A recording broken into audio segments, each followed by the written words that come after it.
Hi guys! Ayan, day 22 na ng Ramadan. So, ito na yung mga ingredients ni Inday na mga lulutuin niya sa kanyang recipe. So, 3 recipe yan, plus yung sa madam ko, 4 na recipe ang gagawin namin dahil may bisita today.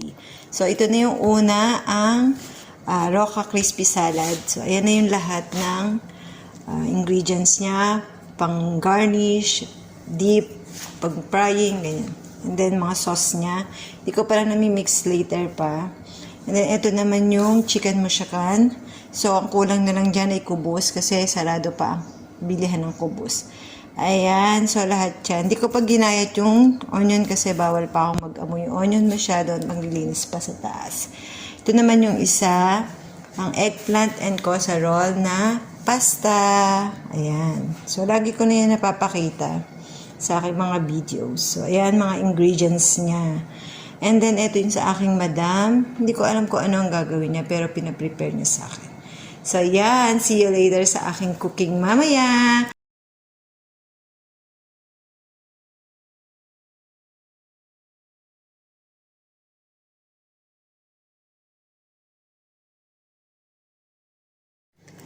So, ayan guys. Tapos na ang eggplant and casserole pasta ko. So, marami pa akong ilalagay dyan on top para mamaya sa pag-o-oven. So, guys, ito na yung chicken pasta. Kaya ilalagay ko na siya sa oven. Kaya ilalagay ko na yung sauce niya. Ayan.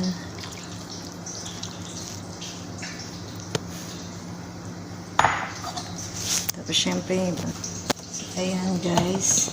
Ito namang oregano.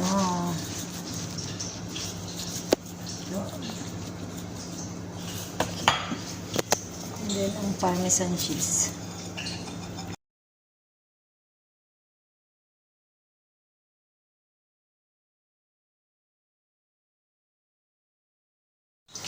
Ayan guys, hindi pa rin ako tapos sa roca ko. Inabot na ako ng salang ng 2 oven. Ayan. So, mamaya hindi ko na mapapakita yan sa inyo kasi dadalahin ko na yan dun sa loob.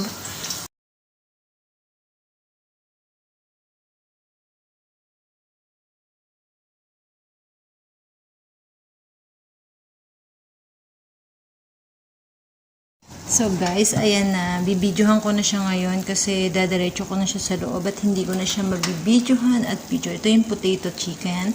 And ito yung kosa eggplant roll pasta. Ayan guys, ayan, nagpadagdag siya ng 12 pieces nito ng Alcabir Sambusa. So, ayan, na bad trip na siya. Kailangan kong bilisang lutuin kaya ginaganyan ko siya.